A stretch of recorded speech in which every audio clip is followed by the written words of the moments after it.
Está Bueno, claro. señores, sí, buenas noches a cada una de las personas que sintonizan nuestro canal de YouTube. Hablemos de Derecho con José Serrata.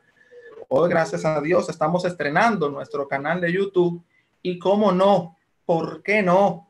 Gracias a Dios, dar gracias a Dios por esta oportunidad. En esta noche tengo el gratísimo placer de recibir en nuestro canal a un profesional de una categoría incalculable, un jurista, un profesional de alto nivel, un ente influyente en el pensamiento de la gente en la República Dominicana, maestro, fue mi profesor en 2 ocasiones, el buen amigo doctor Ricardo Nieves. Qué placer, Ricardo, buenas noches, espero que todo marche bien en tu vida y gracias anticipadas por estar por aquí. Buenas noches, José.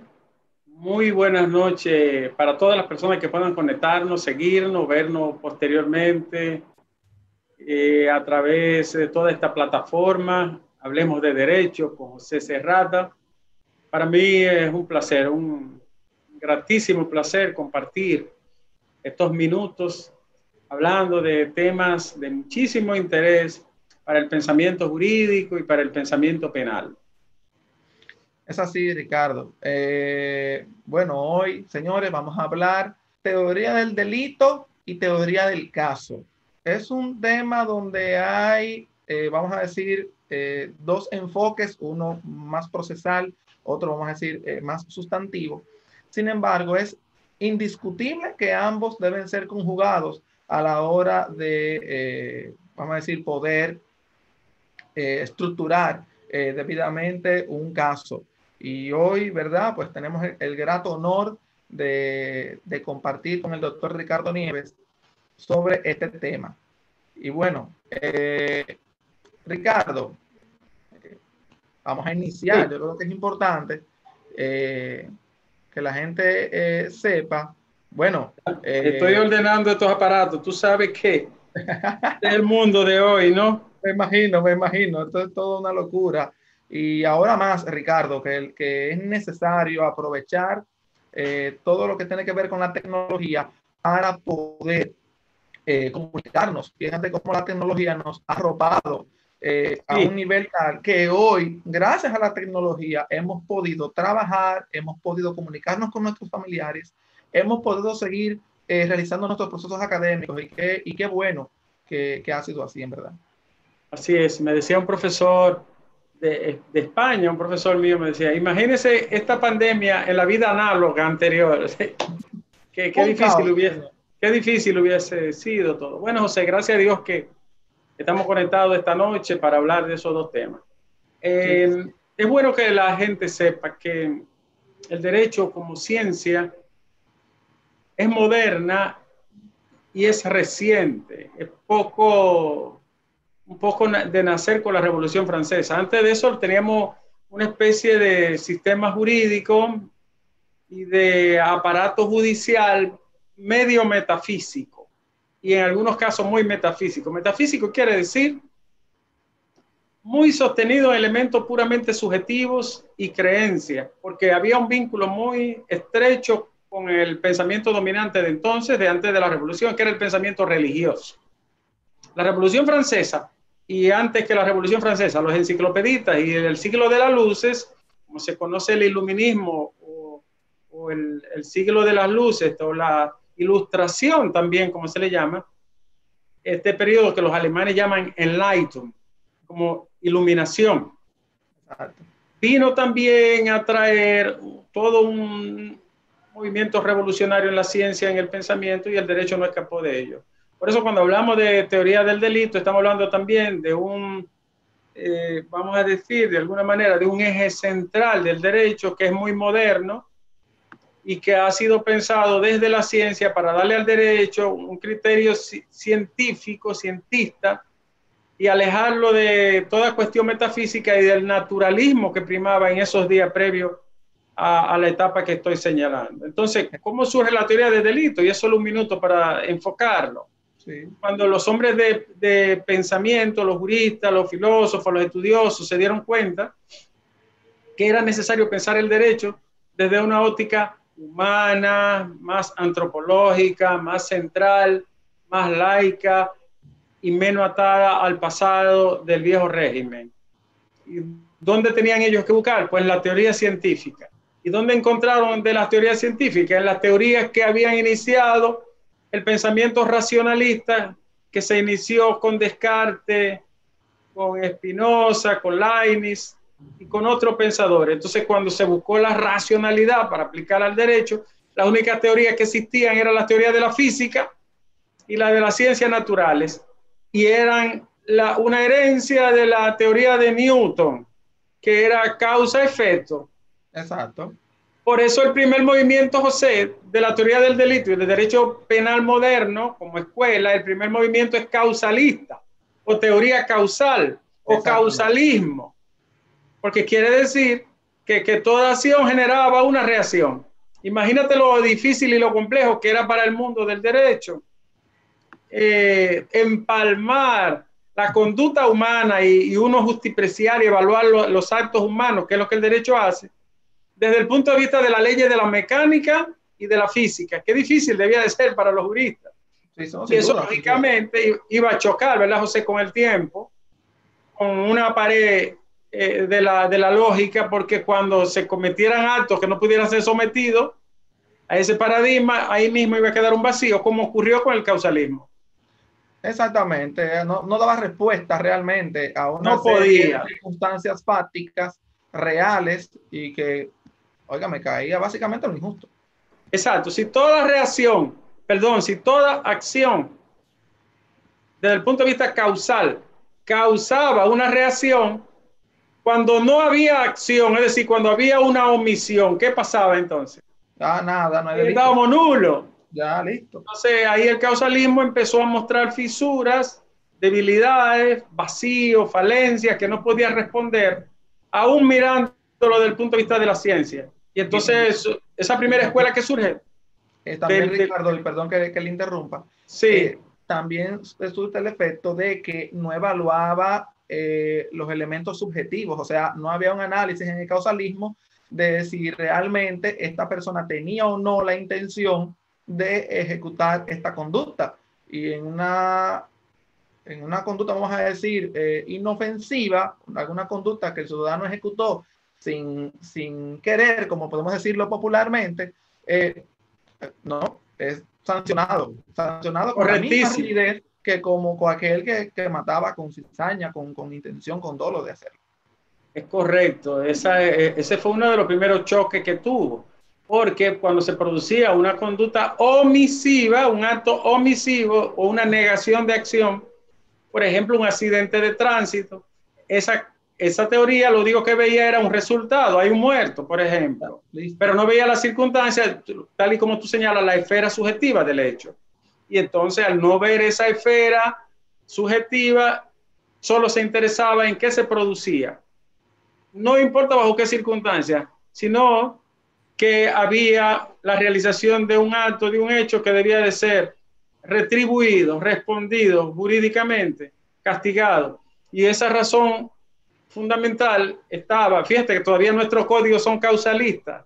Sí, al día de hoy, el código que tenemos nosotros, que tiene más de 130 años, que es una herencia del Código de Instrucción Criminal francés. Ese código penal nuestro todavía es eminentemente causalista y más adelante daremos ejemplos. Pero lo que quiero señalar para corroborar lo que tú decías es que cuando los juristas empiezan a desbrozar el camino de la conducta humana, que es lo que nosotros juzgamos y explicamos, ustedes más los que están en ejercicio permanente, ¿no? Tienen la suerte de que pueden leer esto en los laboratorios y pueden leerlo en la universidad, pero también pueden vivirlo en el día a día. Exacto. Cuando se produce una acción humana, un hecho, un acto, en sentido general una conducta, los primeros pensadores modernos, y me refiero mucho a los decimonónicos, los del siglo XVIII y XIX, ellos evaluaban, José, que si el hecho era típico, si era jurídico, si era típico, antijurídico, y hasta qué punto era reprochable. El problema es que el causalismo tenía el dolo, es decir, la voluntad de querer producir un daño, lo tenía en la culpabilidad.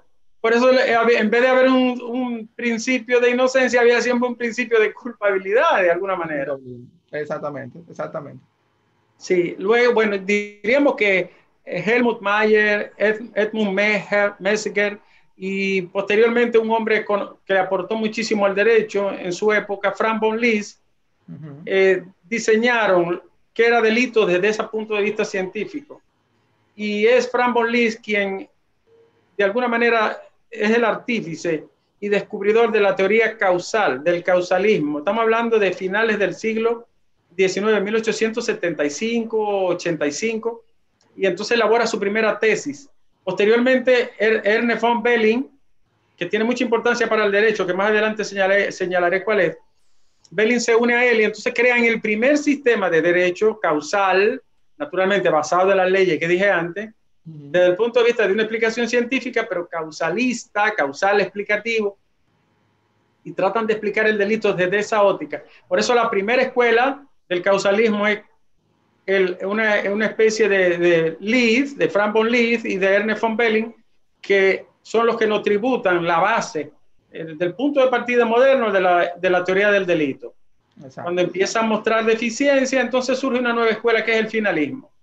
Estamos hablando mucho tiempo después. El finalismo dice, pero ven acá, ustedes no me pueden responder los problemas de la omisión, de la imprudencia, los problemas de la no realización de un acto, del deber de cuidado, de la culpa consciente. Entonces, si ustedes no me pueden resolver eso, estamos a mitad de camino. Entonces el finalismo dice, es que la voluntad no puede estar en el causalismo, en la culpabilidad, el dolo no puede estar en la culpabilidad, porque no vamos entonces a poder resolver los problemas de índole omisiva.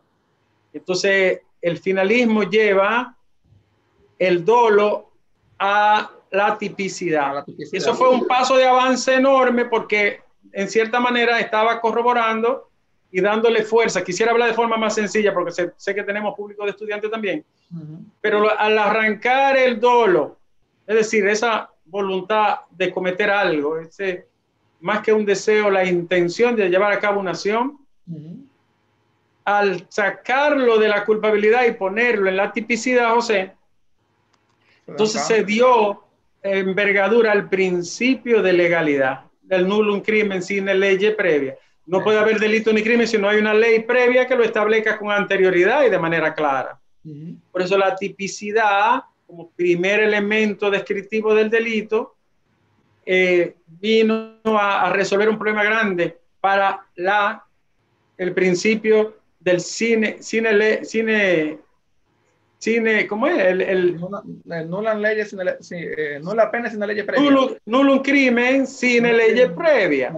No hay delito ni crimen si no hay una ley previa que lo establezca con anterioridad, con claridad, con certeza. Hago un paréntesis. Uno de los problemas que confronta el derecho penal de hoy, el derecho penal postmoderno, es que el principio de legalidad se ha vuelto muy flexible. Y ahora nullum crimen sin ley previa también está en crisis, como veremos quizá en otra conversación más adelante. Bueno, lo importante es que esa primera escuela dio paso a una segunda, que es el finalismo, ordenó eso, pero tampoco el finalismo podía resolver otras cuestiones. Y dentro de una mezcla de ellos dos, entonces, desde finales de los 40 y a principios de los 60, surge la teoría de la imputación objetiva, que prevalece hoy, que se ha desdoblado, enriquecido, etcétera.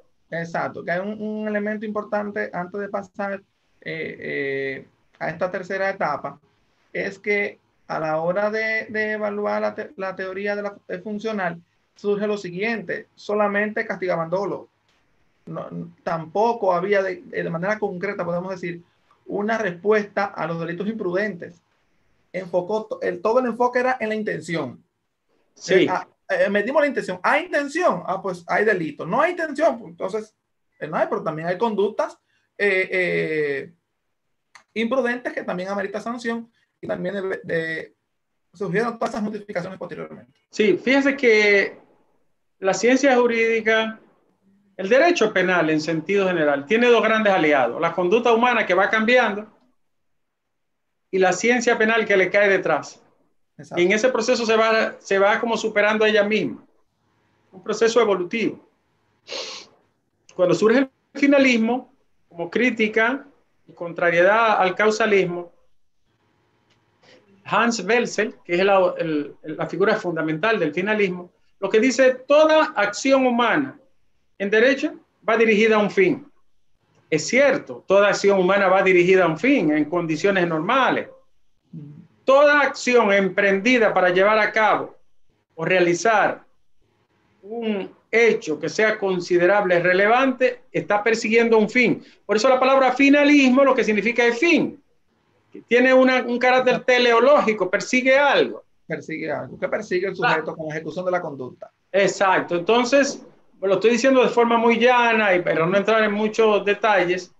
Lo importante es que estas dos son las dos primeras escuelas sobre las que descansa la gran plataforma del derecho penal, la dogmática penal, la dogmática jurídico penal. Y yo te decía, y es un paréntesis, en la Universidad Autónoma de Santo Domingo, mucho antes del COVID, estábamos en un proceso de discusión amplísima sobre la revisión de todos los contenidos y el currículum de la Escuela de Derecho.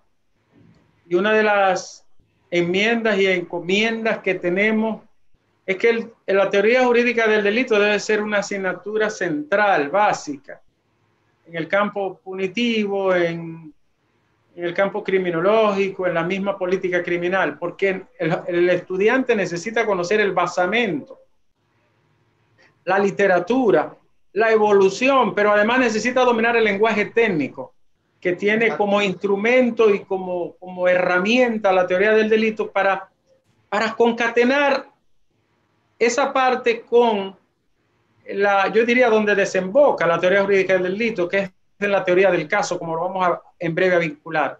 Exacto. Pues ya para terminar la historia, la imputación objetiva, que pudiéramos detallarla o dedicarle un día, porque es un campo amplio, bello y además muy rico, tampoco podía resolver todos los problemas, porque la conducta humana es muy variable. Imagínate, para que los jóvenes tengan solo una idea. ¿Qué iba a pensar Napoleón Bonaparte en su código penal, que él lo consideraba una obra perfecta? Que un joven podía cometer un delito a través de esta plataforma que nosotros tenemos al frente. Era impensable, porque no habíamos llegado a ese desarrollo. Así mismo va el derecho penal, en una rueda inacabable de las acciones humanas que cada día desafían más al derecho y al pensamiento. Y estoy hablando de las 4 bases troncales de la teoría del delito, que la última es el funcionalismo, que es el que está de moda hoy, el que nutre todas esas leyes que a veces nos resultan chocantes, como la ley de terrorismo, la ley de lavado, el Código Monetario Financiero, la ley ambiental que permite estas multas de forma administrativa, que salta y da brinco, dándole paso a las funciones ejecutivas y administrativas del Estado para que intervengan en el derecho, y toda esa parte de la administrativización del derecho penal y del derecho penal económico y empresarial, corporativo, que ha cambiado enormemente.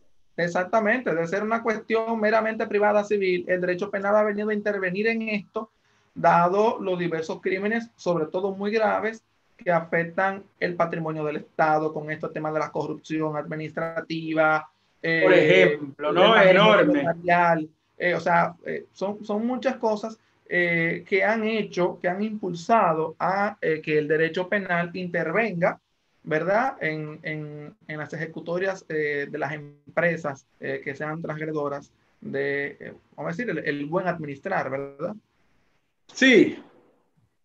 Miren, lo importante, porque este es un campo vasto, si nosotros nos dedicáramos a hablar solamente de la acción humana en el derecho, pasáramos aquí el mes y no termináramos. ¿Verdad? Que fuéramos un diplomado. O si habláramos de la tipicidad o de la antijuricidad o de la culpabilidad. ¿Cuánto no se ha escrito de la culpabilidad? Inmenso. O si habláramos del dolo o de la imprudencia o del deber de cuidado, porque son grandes herramientas, grandes entidades, pero que son autosuficientes en el sentido de ellas mismas, aunque corresponden a toda una sistematización. ¿Qué hace la teoría del delito? Sistematizar, ordenar, producir un método de abordaje de la conducta humana que nosotros consideramos relevante y que queremos calificar de hecho punible, de acto ilícito, de ilícito penal, de infracción, de delito. Eso es lo que hace la teoría jurídica del delito. Le permite las herramientas y las entidades que de forma ordenada nos enseñan, no como una teoría nada más, sino como una praxis, porque el derecho es primero pensarlo para ponerlo en desarrollo. No hay una parte que sea más práctica que la teoría del delito cuando tiene un caso en sí. Exacto. Y ustedes que ejercen mucho saben que por la teoría jurídica del delito pueden ordenar su caso, darle logicidad, ordenanza, darle sistematización y esquematizar el caso que van a convertir en una teoría o hipótesis jurídica, que nosotros llamamos teoría de caso. Exacto. Entonces, el derecho fue evolucionando. Bueno, un maestro que está vivo y que en días pasados hasta hacíamos contacto con unos amigos comunes para traer a Claude Rossin, que ha estado aquí más de una vez. Wow, sí, Claude Rossin. Quizás sea el penalista, sí, el más influyente. Quizás el penalista junto a Gunther Jacob más importante de este tiempo y uno de los más importantes del siglo XX y XXI. Para muchos el más importante. Y él funda esa teoría de la imputación y crea los criterios que rigen la teoría de la imputación objetiva. Y la imputación objetiva, recuerden que hablamos de causalismo, finalismo, imputación objetiva y finalmente funcionalismo. Pero la imputación objetiva se ampara en una serie de criterios que son fundamentales para el ejercicio práctico. Yo siempre se los resumo a la gente. El primero es que las normas solo prohíben aquellas acciones o actos que sean evitables. Lo que es inevitable no puede prohibirlo. No, no hay forma. Segundo, que las normas solo prohíben lo que empeora la condición del bien jurídico protegido, no el que lo mejora. El famoso principio de lesividad, que lo tenemos en nuestro proyecto del Código Penal. Es correcto. Y que la norma, el tercero sería que las normas solo prohíben lo que ponen en riesgo un bien jurídico protegido. Más o menos se sintetizan ahí, son varios, pero esos son los principios fundantes. Y a partir de ahí se ha ido construyendo todo un andamiaje dogmático, jurídico penal, que es amplísimo, pero en forma muy resumida, y lo hemos visto en varios textos. Yo hice una pequeña monografía que creo que está en la red al respecto, como una guía para los jóvenes estudiantes y los jóvenes abogados y actores del sistema. En fin. Para los fiscales también. Para los fiscales, bueno, en principio fue para los ministerios públicos. En fin, lo que queremos resumir es que la teoría jurídica del delito nos permite individualizar, sistematizar, describir y ordenar el pensamiento para entonces llevarlo. Vamos a decir, para llevarlo a una fase terminal. Imaginemos que vamos a construir un edificio. Lo primero que se hace es el plano. Cuando ya se tiene ese plano en un papel y se da el primer picazo, entonces se hace la zapata. Exacto. Luego sobre la zapata se empieza a construir el edificio. Y lo primero que se levanta del edificio es como el esqueleto, las paredes, los muros, las columnas, llevándose del diseño. Cuando ya está el esqueleto parado, entonces hay que darle la fase de término, empañetarlo, ponerle su ventana, su puerta. La teoría del delito es toda la construcción del esqueleto. Exactamente. La teoría del caso es ponerle todas las partes que le dan terminación. Ventana, electricidad, colores, puertas, toma corriente, pisos. Por eso teoría de delito y teoría de caso están vinculados en una conexión lógica que quien no hace una buena teoría del delito difícilmente pueda construir una buena teoría de caso. Y por ende difícilmente puede hacer una buena litigación, aunque tenga un buen discurso forense. Porque es que la teoría del delito permite tener claramente el esquema del delito en sí, que se va a juzgar, que se va a presentar y que va a formar parte de la teoría del caso. Entonces, previo a todo eso de la teoría del caso, de la construcción y demás, hay que analizar los hechos del cual usted está apoderado como abogado, como profesional, para entonces, basado en el sistema, en el esquema que nos da la teoría del delito, estudiar si esa conducta es punible o no. Lo has dicho. Para entonces entrar en la construcción de la teoría del caso. Por eso que la teoría del delito es la base a partir de la cual se inicia el marco del estudio del caso. Sí, y lo primero que nos da es lo que llaman lo voy a decir, iba a decirlo en el idioma originario, pero lo voy a decir en español traducido. Lo primero que nos da es la ruta metodológica. Ya. Nos da un Grundmethoden, es como el método a seguir. Y más que el método, nos da un enfoque epistemológico, es decir, científico, racional, lógico. Un ejemplo clásico de una entidad clásica en derecho penal es el homicidio. Si nosotros como investigadores, como defensores, como jueces, como fiscales, tenemos las evidencias de que hay una huella, hay una arma blanca ensangrentada, hay sangre en la escena, hay un cuerpo, se ven resbalones de que hubo forcejeo y recibimos la llamada, la noticia crimine, la noticia de que se ha producido un crimen. Cuando vemos la escena por puro pensamiento inferencial, deductivo, lo primero que nos llega a la mente, hay un muerto, hay arma, hay huella, hay sangre, aquí hay un homicidio. Es un homicidio. O si no pensamos, aquí hay un asesinato, que es un homicidio agravado. Entonces, estamos solo en la fase prognóstica, es decir, la prognosis del hecho, sacando deducciones. Por lo tanto, entonces ahí viene la construcción del esquema. Mira qué fácil es. ¿Hay una conducta humana? Sí.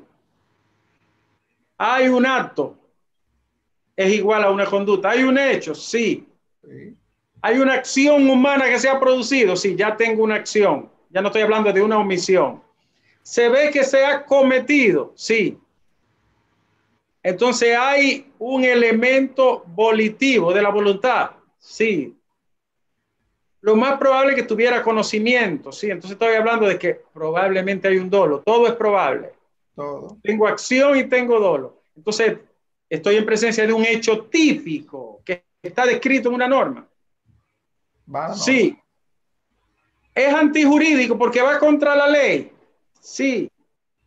Y si es típico y antijurídico, puede ser reprochable, imputable, condenable, imputable, castigable. Sí. Partiendo evidentemente de sus condiciones psíquicas, ¿verdad? Naturalmente, pero todavía no tenemos el sujeto, solo tenemos Exacto. el hecho, el contexto. Entonces, cuando tú haces esa inferencia, entonces digo, voy al libro, a una carpeta que llamamos código. ¿Dónde busco la probable hipótesis que he elaborado mentalmente? No la voy a buscar en el robo, ni en no la voy a buscar en la asociación de malhechores previamente, no la voy a buscar en la estafa, en el abuso de confianza. Me voy donde hay una destrucción de una vida, que es el homicidio, y ese está contenido en el tipo penal 295. Y ese 295 me dice que el que voluntariamente mata a otro se hace reo de homicidio. Voluntariamente, el dolo, con dolo, mata al otro, matar el verbo matar, que es antijuricidad. Sí. Se hace reo, es decir, se hace pasible, conminable de ser sancionado con una condena. Culpabilidad. Entonces ahí elaboro y describo cada uno de esos elementos. Ahí mismito empieza la teoría del caso, ya, que son vecinas y próximas. Exactamente. Entonces, ¿qué es lo que es la teoría del caso? Darle vida histórica, porque es una reconstrucción histórica de ese hecho que yo acabo de describir, de la conducta humana que considero homicidio porque está en el tipo penal 295. Y entonces la teoría del caso me da tres andamios. Una dimensión fáctica, una dimensión jurídica y una dimensión probatoria. La primera, la dimensión fáctica, que tú manejas mucho mejor que yo, porque hemos estado en aulas otra vez. La dimensión fática es describir brevemente, coherentemente, sencillamente y de forma lógica qué aconteció. Exacto. Y para yo describir qué aconteció, tengo que buscar quién, cómo, cuándo, o sea, qué hora, dónde, por qué, con qué, si hay qué, con qué y bajo cuáles circunstancias. Y ahí entonces yo tengo mi quién, cuándo, dónde, cómo, ¿A qué hora y bajo cuáles circunstancias? Y es el relato, no hay que escribir demasiado, no hay que utilizar un lenguaje embrollado, empingorotado, florido. Siendo las 7 de la noche, Antonio Pérez, en la barra tal, de la localidad tal, en una discusión sostenida con fulano de tal, el susodicho hoy Oxiso, la emprendió a puñaladas, lamentablemente colocándole 2 estocadas en tal y tal lugar, que fueron mortales por necesidad. La discusión se inició por tales y tales razones y testigos presenciales corroboran este relato. Exacto, pero fíjense cómo ahí todo lo que se narra está íntimamente relacionado a esos elementos que usted citó ahorita en relación al 295 y a la conducta típica.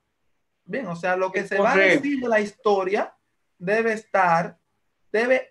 subsumirse, ¿verdad? En todos los elementos de la conducta típica que hemos identificado, que es la que se subsume en los hechos que hemos descrito.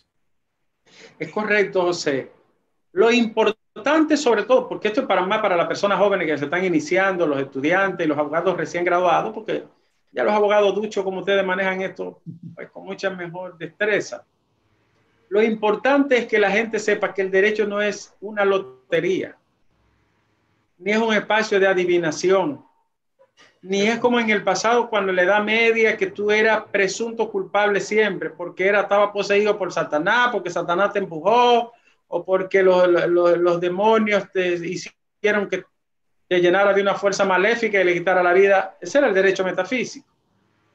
El derecho con carácter científico, que estudia la conducta humana, lo primero que busca es la acción y los actos, si los hay. ¿Quién lo llevó a cabo y bajo cuáles circunstancias? ¿De qué manera? Si son antijurídicos, ¿por qué? Si son condenables, ¿por qué? Cuando yo tengo un hecho, una acción, un acto, una conducta que quiero traducir como delito, yo tengo que buscar los elementos que los constituyen. Exacto. Por eso, yo siempre le digo a mis estudiantes, y nunca me canso de repetirlo, el carácter genérico del delito es la conducta humana, el hacer del hombre, el hacer lesivo, dañoso, el hacer destructivo de un bien jurídico protegido. Y esa conducta humana puede ser acto, acción o hecho, y tiene la misma equivalencia, dependiendo de las circunstancias y del tiempo, pero es lo mismo. Pero el carácter genérico es la conducta. Y los caracteres específicos son los que están descritos en la norma: tipicidad, antijuricidad, irreprochabilidad o culpabilidad. Exacto. Ahora, ¿cuáles elementos se mezclan en esto? Ahí buscaremos si hubo voluntad, si se asoció con otro, las motivaciones, el estado de ánimo. Ya esas son consecuencias de, pudiéramos decir, son epifenómenos, le llama. Exacto. Le llama un tratadista.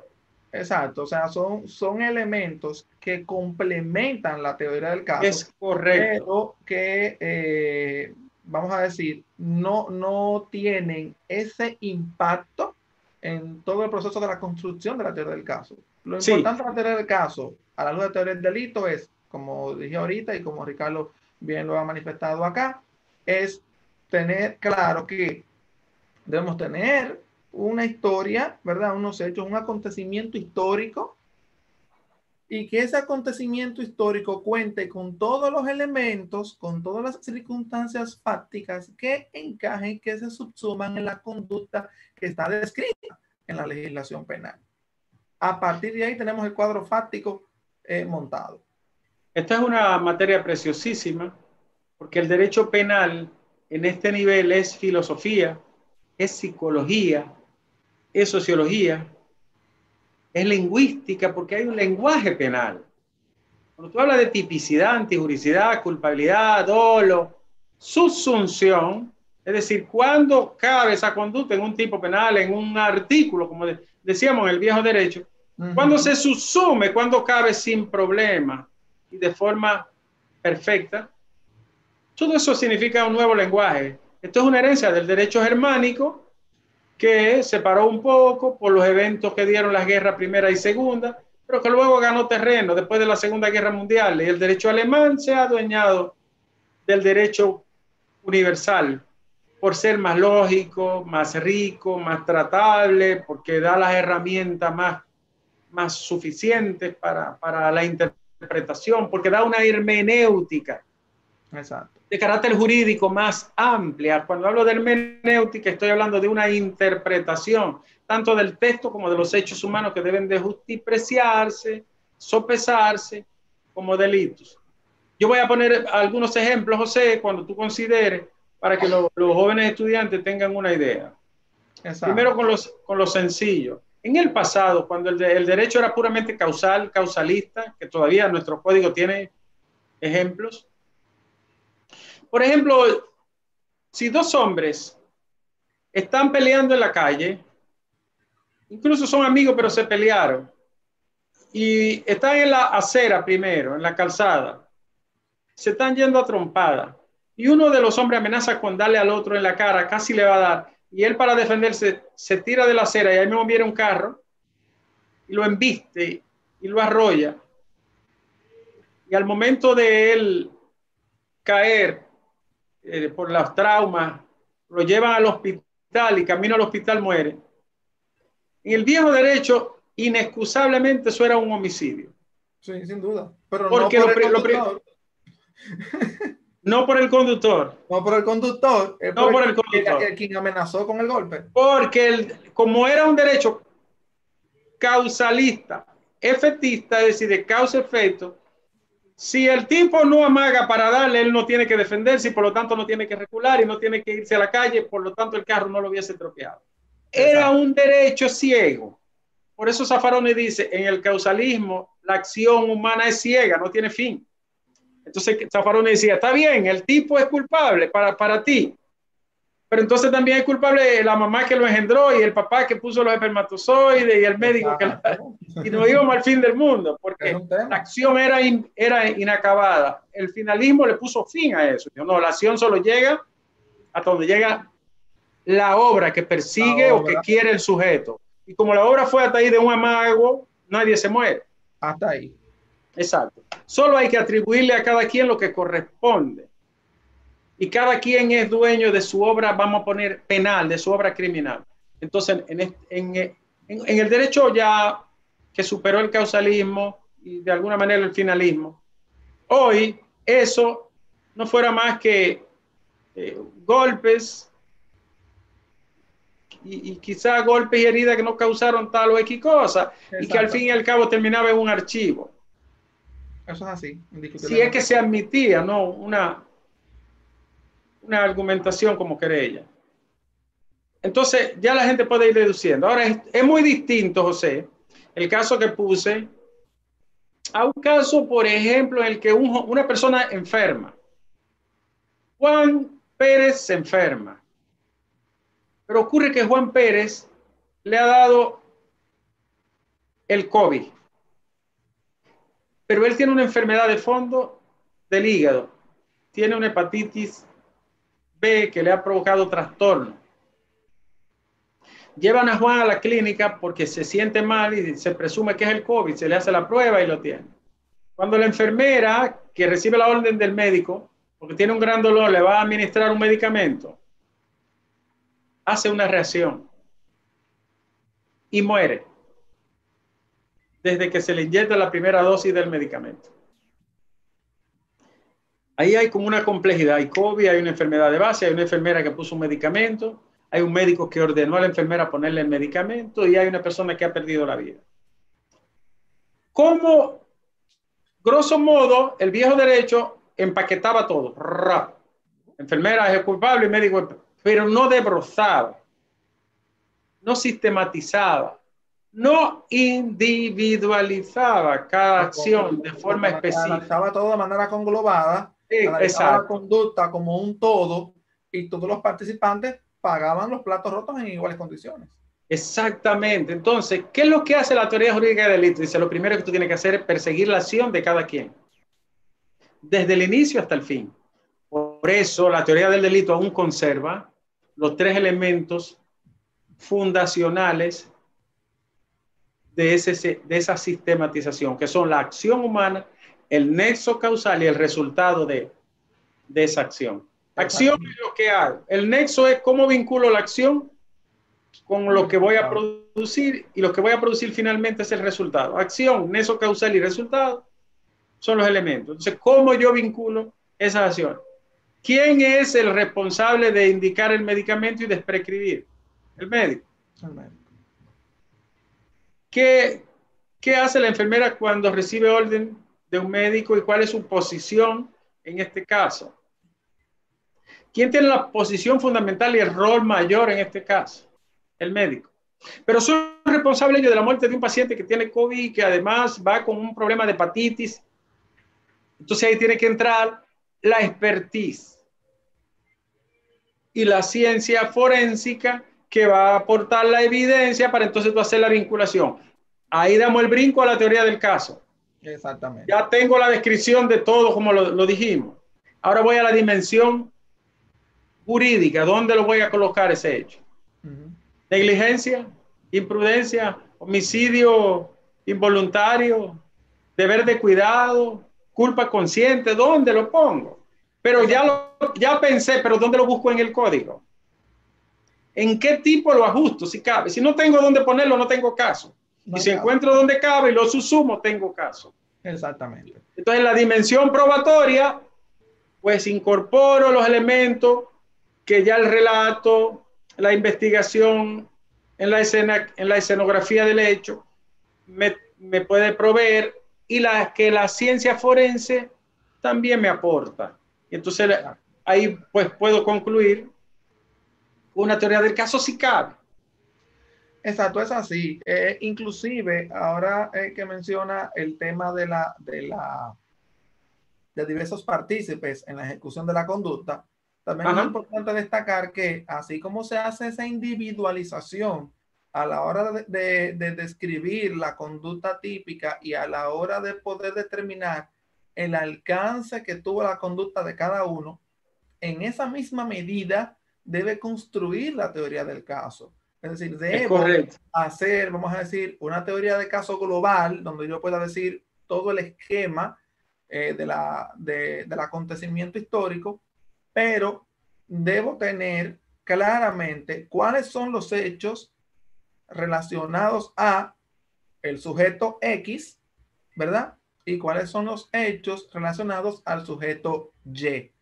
De esa manera, entonces quedaría lo suficientemente claro cuál es la norma aplicable a cada uno, en cuáles circunstancias, en qué medida se puede sancionar uno y el otro. Y fíjense que todo esto está dentro del mismo caso, dentro del mismo acontecimiento histórico. Pero todavía hay sucesos, hechos humanos, donde hay más complejidad porque hay interactuaciones de diferentes actores.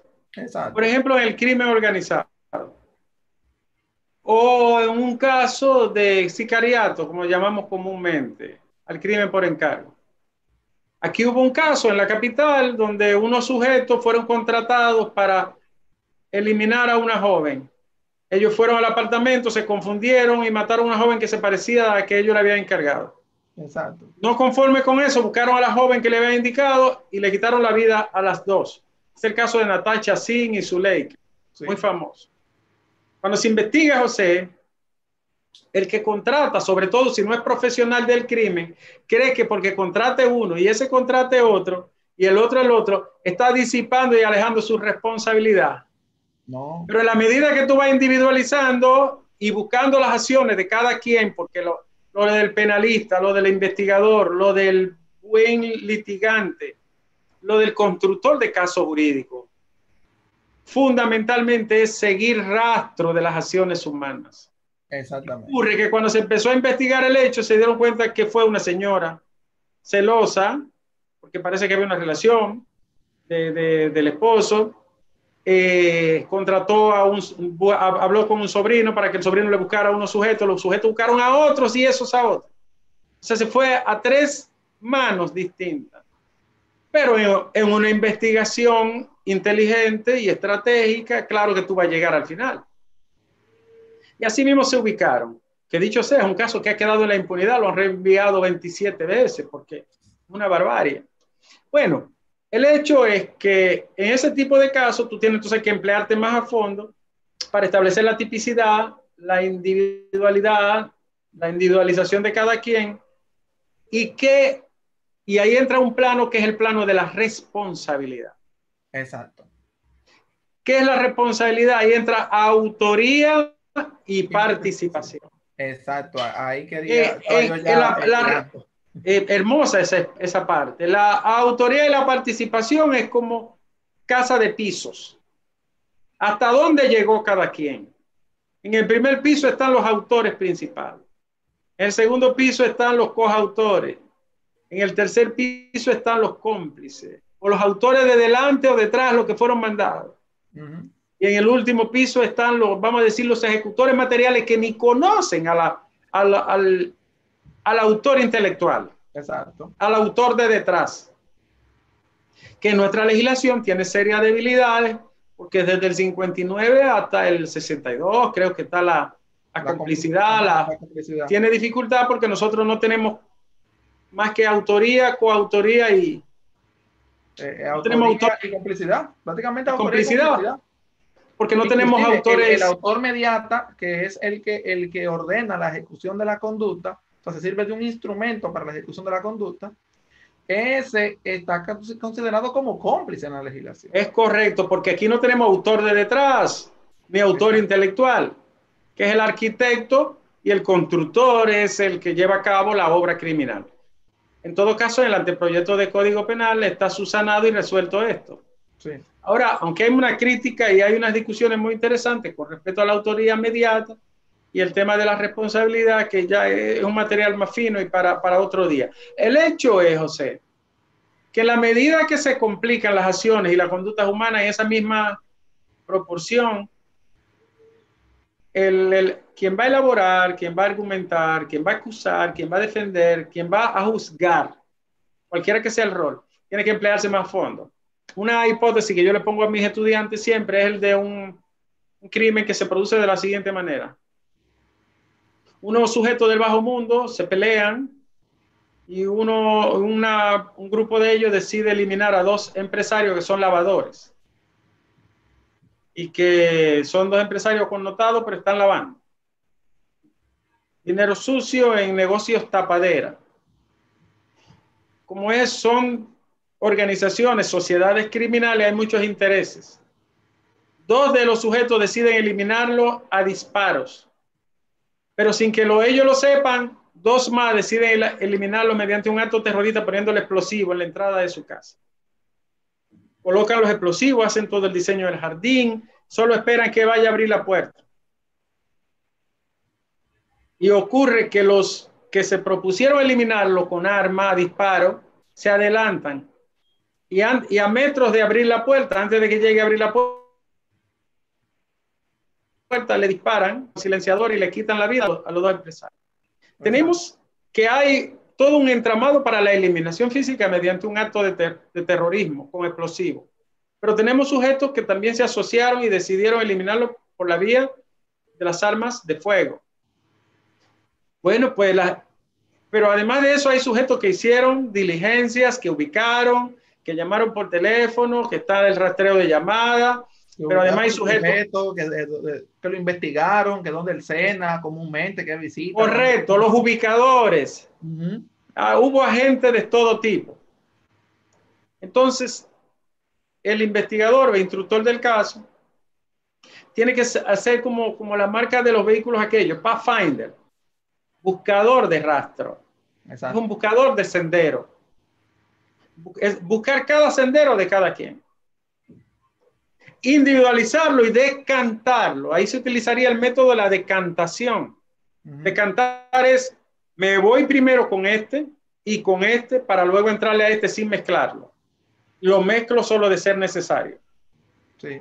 Bueno, pues claro que son autores. Para autores, son autores de asesinato, los que hicieron los disparos, pero para los otros hay tentativa también de terrorismo o de intento de asesinato mediante explosivos. pero los que hicieron los mandados, hicieron la llamada y las ubicaciones, hasta qué punto colaboraron y dónde está su grado de responsabilidad. Por eso estudiar la responsabilidad es tan importante, la teoría del delito, porque la responsabilidad está en grado, en escalera, en escala, hasta qué punto cada quien contribuyó para que fuera determinante la acción y se llevara a cabo el hecho. Pues es lo mismo. Entonces, solo la teoría del delito nos da esa posibilidad de abordaje metodológico, sistematizado, porque en el viejo derecho francés las estructuras estaban sembradas. Acuérdate que lo que teníamos era un elemento jurídico, un elemento jurídico, un elemento intencional o doloso, y un elemento material o de ejecución. Y ya. Sin más y ya. Pero mediante el estudio del derecho alemán, hemos comprobado que es más factible la utilización de las herramientas.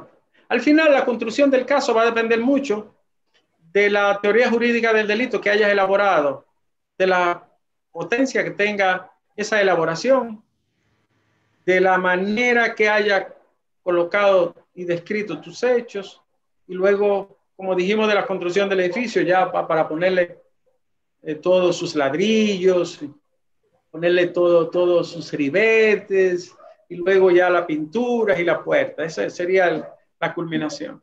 Y hay un tema ahí, Ricardo, también, que fíjense cómo la teoría del delito le da respuesta a una serie de problemáticas que se pueden presentar a la hora de definir la teoría del caso en un supuesto como en el que planteas. Fíjate cómo hay una diversa cantidad de personas que han participado, ¿verdad?, en la escena, en los hechos en cuestión. Entonces, ¿qué ocurre? Que para estructurar la teoría del caso es necesario determinar qué tipo de participación tuvo cada uno de estos sujetos, sí, para poderlo encajar. Pero usted sabe que hay una diversidad de teorías en relación a cómo considerar a una persona que participa en un hecho típico, ¿verdad? Teoría de la unión, los objetivos formales y demás. Entonces, es indispensable que el jurista, a la hora de que vaya a estudiar un caso y tener un hecho de esta naturaleza, un relato circunstanciado con una multiplicidad de partícipes, es indispensable consultar, tener a mano, conocer con mucho peso todos estos elementos que permiten entonces, previo a pasar a la construcción misma de la teoría del caso y sentarse en una pizarra a construir este cuadro, poder entonces decir, bueno, a este sujeto yo lo considero autor porque ejecutó X conducta. Sí. Y para la teoría del delito y para la norma que tenemos actualmente, lo considera como autor. Es así. Si usted ve una persona que encaja en la categoría de partícipe por esta participación que tuvo, es imposible que a la hora de construir la teoría del caso usted lo ponga como autor.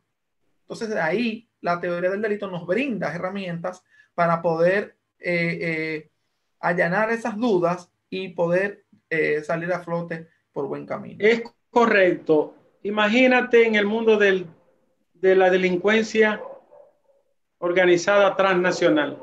Exacto. En el mundo del crimen organizado transnacional, de la delincuencia organizada nacional, de la delincuencia financiera, telemática. En el mundo del crimen organizado trasiego de órganos. Ahí es que el derecho penal ha venido flexibilizándose en el sentido, no vamos a decir no el derecho penal en sí, sino ese principio de legalidad que tiene un régimen bastante fuerte, unas columnas indestructibles, ¿verdad? Pero que el derecho penal, dado que no tiene forma de cómo dar respuesta o sea, el crimen, siempre se ha dicho que la vida es más astuta que el legislador, ¿verdad? En el sentido de que los acontecimientos que ocurren en nuestra vida y la forma en que evoluciona la sociedad hace entonces que la norma venga desde atrás a poder regular este tipo de conductas. Pero cuando el legislador se queda atrás, entonces se genera un problema donde hay hechos que no están previstos en la norma de manera específica, de manera concreta, de manera certera. Sin embargo, el sistema de justicia y el derecho penal y la sociedad en sentido general quiere darle respuesta. Es Pero así. entonces carece a veces de herramientas para ello. Bueno, sí, fue Jocerán que dijo que la vida siempre será más ingeniosa que el legislador, y es verdad. Mira, José, hay un caso que yo le pongo siempre a mis estudiantes, que es yo diría de criminalidad, de crimen convencional, y es el caso de la persona que tiene problemas con su pareja, con su esposa, y decide quitarse la vida. Y decide quitársela de forma típica por veneno. Y está en su oficina trabajando y a las 6 le toca salir y se bebe el veneno saliendo de su oficina. Y se bebe el equivalente, vamos a decir, veneno de órgano fosforado, trepacito, como le llaman comúnmente. El equivalente de matar 2 toros. Sale con el veneno ya jadeante, babeante, de forma ya hipóxica, ya casi sin respirar, abriendo la puerta de la casa, pero él había tenido problemas con un sujeto hace tiempo al que había ofendido, y el sujeto decide quitarle la vida ese día. Y entrando en la puerta ya a un tipo que le quedan 7, 8 minutos de vida, cuando va a abrir la puerta el sujeto, su enemigo, le dispara por la espalda 3 veces. Entonces ahí se presenta el dilema. Bueno, el sujeto hizo lo necesario para matarlo, sí. Hay una acción, sí. Típica, sí. Antijurídica, sí. Culpable, sí, no. Pero sí, porque lo quiso matar y destruir, él no sabía que estaba envenenado, pero el derecho solo protege bienes jurídicos, no lo que la gente se proponga. Entonces, pero ¿cómo lo dejo impune si hizo todo lo necesario para producir su muerte y lo logró? Pero más adelante, pero es que el tipo se iba a morir como quiera y la vida iba a ser destruida como quiera. Ajá, pero no puedo premiarlo. Que no había vida, es que ahí no había vida, porque ya él estaba... No había vida, pero entonces me voy del otro lado. ¿Pero y qué fue lo que mató? Fue un árbol. No, pero mató a un hombre, pero a un hombre que lo que le queda 8 minutos de vida.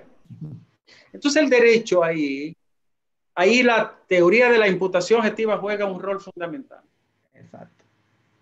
Da brega resolverlo por el derecho convencional de hasta el funcionalismo, el causalismo, porque la teoría del delito coge de todo un poco lo que le sirve. No hay una sola teoría que pueda resolverlo todo. Porque el derecho hacia ahí que congenia y dice, pero ven acá, las normas solo pueden prohibir aquello que sea inevitable, aquello que sea evitable. Lo que es inevitable no va a prohibirlo porque como quiera se va a producir. Exacto. Entonces, ¿qué fue lo que hizo el tipo? ¿Cómo lo respondo? Bueno, el tipo hizo un adelantamiento de causalidad. Causó la muerte por adelantado de algo que como quiera se iba a producir. Y ahí entra una discusión riquísima. Lo importante para el jurista es, sin importar la posición que tenga, cargo, descargo o juez, parte civil, es que para el jurista del campo penal, la elaboración lógica, racional, sustentada y ponderada debe de terminar en la construcción de una teoría de caso que para él en su dominio sea irrebatible. Si yo voy a defender al sujeto que disparó, para mí el tipo no ha matado nada. Lo que mató fue 7 minutos de vida, y eso no es vida, porque la vida debe ser viable, y viable es que tenga databilidad. Exacto. Databilidad significa temporalidad, tiempo, distancia. Pero si yo voy a defender al tipo y digo, pero él acaba de destruir una vida y él le disparó para hacerlo y tenía toda la intención, el derecho lo resuelve diciendo, ahí hay una tentativa inidónea que puede ser punible o no. ¿Y por qué una tentativa inidónea? Porque hizo todo lo necesario por una razón independiente de su voluntad, se le adelantó y... Exacto. Pero sí va a producir como quiera el resultado. Entonces, es inidónea porque varió la condición del objeto o el sujeto sobre el que llevó a cabo la acción el actor, en este caso el actor principal, que es el que dispara. Y así es el campo de la teoría del delito. Así es que entonces realmente se desarrolla, y yo creo que Ricardo has tocado todos los tópicos, ¿verdad? se han abordado todos los tópicos de la teoría del delito que son relevantes en el proceso de la construcción de la teoría del caso y cómo la teoría del delito surte ese impacto en el proceso de construcción de la teoría del caso, dado que es más que evidente que si no tenemos delito no hay teoría del caso y por lo tanto es indispensable pues hacer este análisis, ese estudio sistematizado de todas las instituciones que tiene la teoría del delito a la hora de poder construir nuestro caso. Ricardo, Sí. yo creo que... Quería hacer un resumen brevísimo antes de irnos. Sí, claro, claro que sí, para pasar a las preguntas. Sí, el resumen es la siguiente. La teoría del delito elabora la individualización de los actos humanos que caben en una tipología penal, en una descripción, en una fórmula hipotética, está en un código que puede ser 3295, 379, lo que usted entienda que se ha producido. Usted lo entra ahí, objetivamente hablando, con la descripción suficiente. La teoría del caso es agarrar los elementos que usted ha encontrado en la ley y darle orden para la dimensión jurídica. Tomar la dimensión fáctica, es decir, el hecho de escribirlo de forma lo más perfecta posible, no demasiado exagerada, pero lo más perfecta posible y apegada a el relato histórico, a lo que pasó, porque nosotros lo que somos es reconstructores de la historia jurídica. Y finalmente ordenar las pruebas en la fuerza, convicción y certeza que para el caso amerite. Y ahí yo he hecho una construcción del caso. ¿Quién va a complementar esto? Una buena presentación, exposición y litigación. Exacto. En un juicio, en un acto ya procesal de juzgar y hacer ejecutar los juzgados. Esa es la vinculación, teoría del delito, teoría del caso, litigación, que la deberemos de ver en otra etapa, después de la litigación, el discurso forense, los elementos que sobran, los adjetivos que no deben de usarse, el histrionismo, el dramatismo, el dominio de la lingüística, del lenguaje penal y la fuerza psicológica del discurso. Todo eso lo podemos ver después. Claro, claro que sí. La verdad que las personas que han visto esta transmisión, este webinar, la verdad es que se han dado un banquete esta noche, un día especial, jueves, por lo regular son los lunes. Sin embargo, estimamos necesario este encuentro con el doctor Ricardo Nieves, indispensable para todos los que nos siguen, para poder, vamos a decir, hacer este engranaje en todo lo que tiene que ver con este proceso que ha venido haciendo Hablemos de Derecho, de venir lunes tras lunes haciendo transmisiones e interactuando con buenos juristas sobre diversos temas de la vida jurídica, ¿verdad? Y bueno, vamos entonces a pasar a responder a las preguntas que se han formulado. Bien, Ricardo, la primera pregunta es marcar la famosa línea que separa dolo eventual de imprudencia consciente. Creo que es importante a la hora de construir una teoría del caso, sobre todo porque sabes verdad que esto tiene mucho impacto en estos crímenes de alto nivel y demás. Bueno, es una de las discusiones más ricas en la dogmática penal. Ese debe ser estudiante o amigo mío, porque yo siempre brego mucho con eso. ¿Cuándo es dolo eventual y cuándo es culpa, imprudencia o culpa consciente? Lo más importante es saber que el dolo tiene muchos tratos, pero hay una confluencia, pudiera decir un acuerdo general de que hay 4 categorías de una misma especie. Dolo directo, Juan le dispara a Pedro, quiere eliminarlo físicamente, con un arma le dispara y logra impactarlo. Ahí hay un dolo directo de Juan hacia Pedro. Exacto. Dolo indirecto. Pedro va con Luis y Juan quiere matar a Pedro. No le importa que vaya con Luis, le dispara y se lo lleva a los dos. Ahí hay un dolo directo contra Pedro e indirecto contra Juan. Incluso si Juan va si Juan y Pedro, no, Luis y Pedro van en un vehículo y Juan, recuerden que quiere matar a Pedro, y él es capaz de cortarle la manguera de los frenos, escondido, para cuando cojan la cuesta que pierdan los frenos y se maten. Él no ni le importa, es más, él es hasta amigo de Luis, pero no, es un dolor de consecuencias probables, no le importa nada. Y él dice, le voy a cortar la manguera de freno, vaya con quien vaya. Y ahí mueren los dos en el accidente, por ejemplo. El dolo es directo contra Pedro, a quien quiere matar, y es indirecto. Fíjense que no estoy diciendo que un dolo sea mejor o peor que otro, solo van a determinar las circunstancias, agravantes, atenuantes, etc. Lo que estoy diciendo es que dentro del dolo se dan esas circunstancias. Un tercer dolo, si cabe la palabra, es el dolo eventual o de consecuencias necesarias. De consecuencias necesarias o probables. El dolo eventual es cuando el individuo, recuerden que el dolo tiene dos pisos, un piso volitivo o de voluntad y un piso cognitivo o de conocimiento. Para la ciencia jurídica penal clásica tienen que estar los dos en armonía y a la par. Tiene que haber conocimiento y voluntad. Aunque eso se ha ido flexibilizando por el tema de las nuevas entidades y el debut de cada día nuevas conductas en el campo penal, sobre todo el crimen organizado y en los entramados internacionales de lavado y otras especies que ya hemos mencionado. Pero esos son los componentes. En el dolo eventual puede existir el conocimiento de que una acción pueda realizar un resultado que afecte un bien jurídico que lo destruya. Exacto. Pero que no haya la voluntad de querer hacerlo. Entonces, lo que exigen los defensores del dolo eventual es que si ganan las Águilas y en Puerto Plata van a celebrar porque ganaron las Águilas y van para la calle, Pedro y Juan tienen armas, saben que va a haber un tumulto allí, pero ellos quieren hacer disparo al aire para darle colorido y sonido a la celebración y al desfile.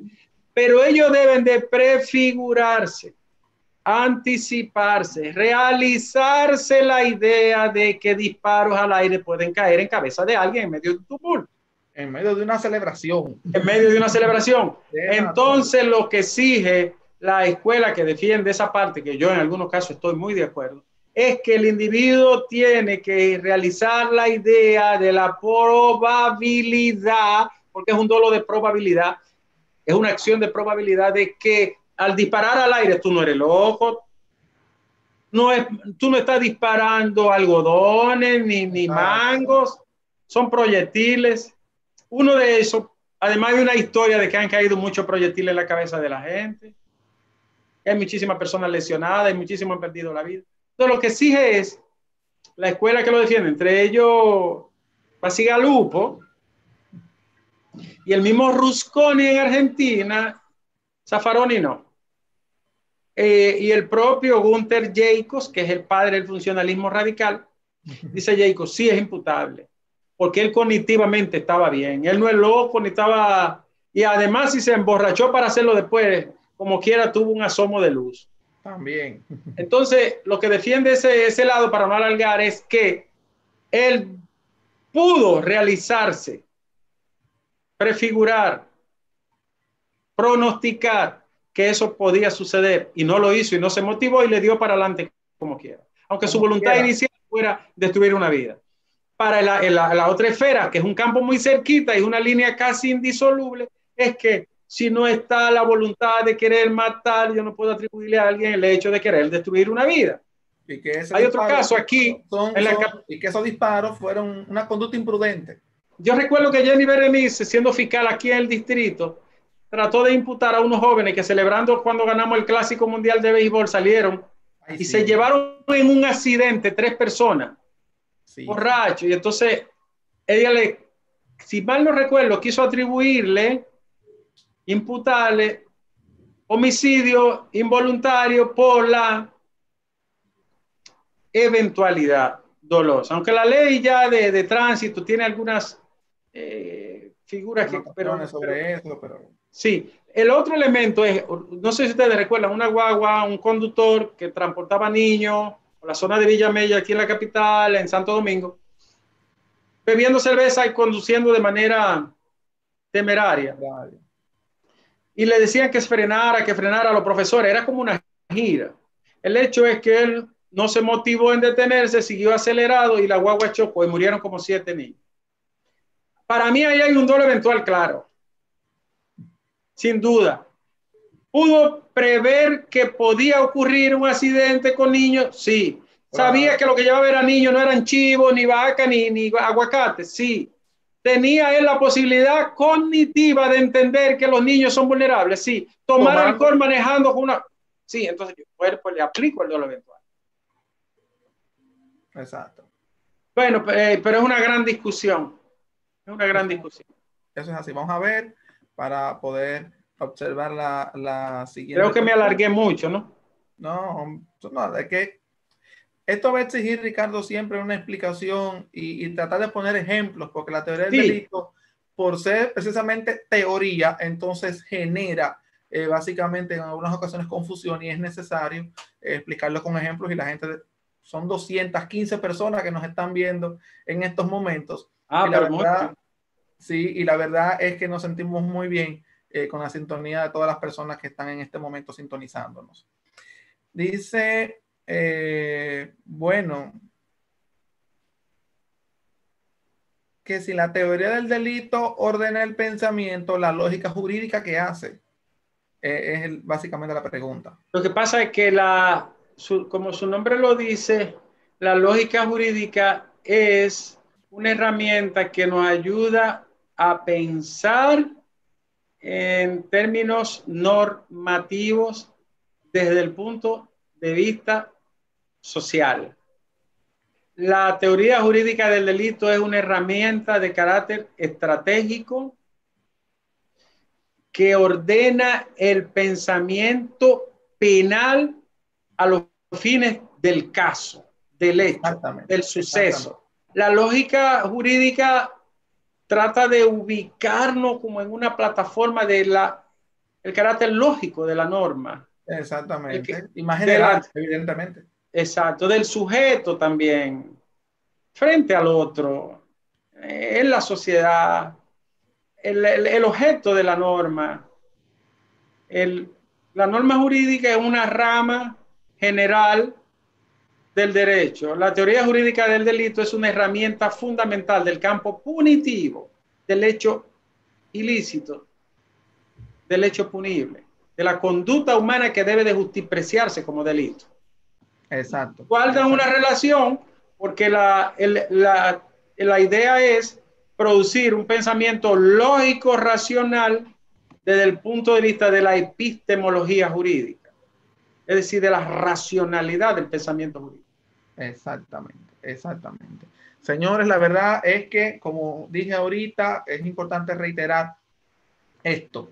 Hoy, esta noche, hablemos de derecho. Se ha dado un banquete, tener a un profesional de la categoría del doctor Ricardo Nieves, un maestro, un conocedor de los más duchos que tiene la República Dominicana en materia de teoría del delito, todo lo que tiene que ver evidentemente con todos los elementos, ¿verdad?, que debemos tomar en consideración a la hora de construir una teoría del caso. Es un hombre de ciencia y la verdad es que tenerlo en YouTube a la cara nuestra, a menos de 1 metro, poder preguntarle, aunque estemos en casa, la verdad es que un grandísimo placer, Ricardo. Agradezco enormemente y lo hago en nombre de todas las personas que nos sintonizan, que hayas sacado parte de tu, ¿verdad?, de tu tiempo para poder compartir con nosotros tus pensamientos, tus ideas, tus reflexiones en relación a este interesantísimo tema que hemos abordado esta noche. Bueno, José, igualmente agradecido. Esos atributos que tú me pones, yo no... Ya hay gente dentro de ustedes que, gracias a Dios, están metidos muy imbuidos, tanto en la práctica como en el estudio del derecho, y ya me han superado y yo me siento muy contento con eso. Está tú, está Wilson Camacho, Jenny Berenice, tengo un fiscal aquí en la provincia, qué buenísimo. Dios, como ahora olvidé su nombre, pero es una estrella. Y ya son muchos los jóvenes abogados que ya me superan en el tema de la teoría del delito. Y eso es lo que hace que me asienta bien, porque uno es un poco buen profesor cuando los estudiantes le superan, cuando comprenden y le pasan. Entonces, yo me siento muy alegre con eso y halagado que ustedes se hayan desarrollado tanto. Hemos hablado de forma muy sintética, muy sencilla, muy comprensible, para una cuestión que entraña un poco más de complejidad en la medida que uno se adentra en el campo o en la esfera del mundo punitivo, que cada día requiere más, tiene más complejidad, y en un mundo tan cambiante, ¿no? Tan mutante, y unas conductas criminosas o criminales que cada vez tienen un espectro de más complejidad y de un trato con más esmero del derecho penal. No, gracias a todos. La pregunta, bueno, pues será en otra ocasión que podamos responder todo. No, Y ya para las mí preguntas fueron respondidas. Estuvimos observando en el chat las preguntas y ya fueron debidamente respondidas por ti en el proceso, bueno, en que la hemos abordado. Y la verdad es que, bueno, ha sido un grandioso aporte lo que se le ha hecho a toda la gente. Ricardo, yo he recibido el like de la publicación, gente que me ha preguntado dónde va a ser la transmisión de otros países. O sea, esto aparentemente ha tenido un alcance internacional y qué bueno, porque así se destaca lo bueno que tiene la República Dominicana en materia de derecho. Así bueno, que yo estoy escribiendo sobre teoría del delito y globalización.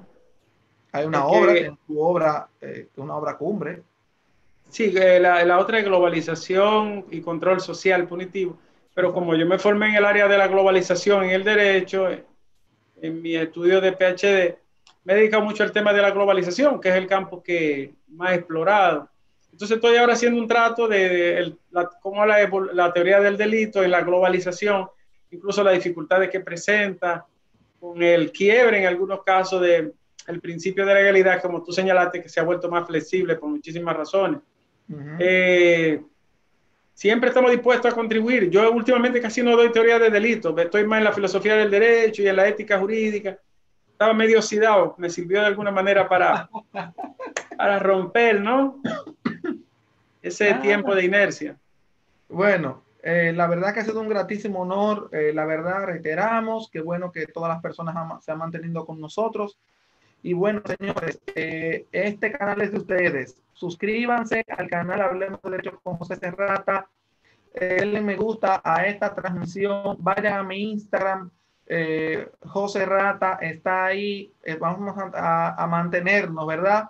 Informándoles sobre una serie de actividades que van a continuar sobre todo este proceso. Vienen otras áreas del derecho que también iremos abordando y siempre teniendo invitados de alto nivel que brinden información de calidad, una información creíble, una información de ciencia que nos permita ser mejores profesionales y, bueno, cómo no, impactar en todo lo que tiene que ver con el sistema de justicia. Señores, hasta pronto, buenas noches y recuerden, quédense en casa. Buenas noches, bye bye. Buenas noches.